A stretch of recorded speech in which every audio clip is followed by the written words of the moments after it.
歡迎大家收睇《探秘地圖》，由今日開始會帶大家揭開靈體唔想你哋知道嘅秘密。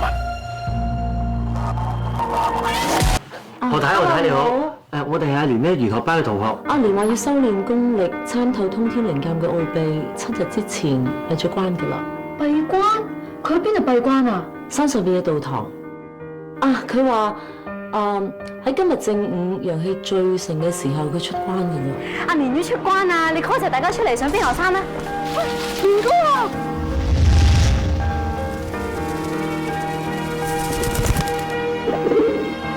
隻雀點下頭，好似識聽佢講嘢咁嘅。阿蓮點解係咁拜雀嘅？隻雀可以同阿蓮傾偈，一定唔係普通嘅雀，可能係靈雀啊！所以阿蓮就拜佢啦。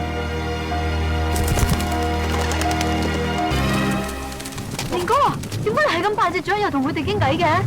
我頭先出關嗰陣聽到一把聲，呢把聲自稱係太師傅。以前嘅龍宇居士龍成風，嗰把聲叫我攤開手，我跟住就見到有隻雀飛落我嘅手度，我懷疑佢就係太師傅。我於是問佢，佢竟然係咁點頭。我跟住問佢點解要叫我上嚟啦？係咪因為知道我領悟咗通天靈鑑，想承認我係繼承人？如果係嘅，就請佢俾啲啟示我。跟住隻雀就飛落地下係咁啄咗呢個圖案出嚟。我一出關做嘅大場面就係要靠呢啲雀。呢啲雀咧就租翻嚟嘅，唔驚人嘅。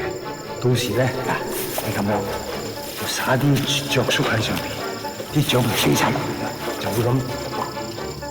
咁我就口噏噏扮同啲雀傾偈，跟住咧你再將啲雀粟撒晒落嚟，啲雀咪飛晒落去咯。咁我就跪喺地度扮向啲雀叩頭。呢個圖案係太師傅參加河圖洛書自己創造出嚟，話可以代表龍月堂嘅精神。我明啦，太師傅賜我呢個圖案，就係想我成全佢，發揚通天靈鑑。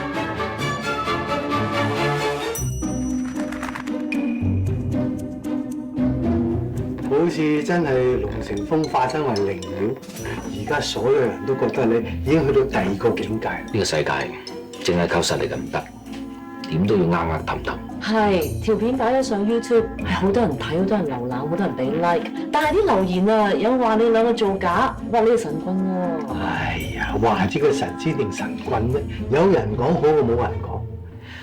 老婆，我做風水師咧，一定會抱住一個宗旨，就係我點樣氹氹都好，我都只會幫人，我唔會害人嘅。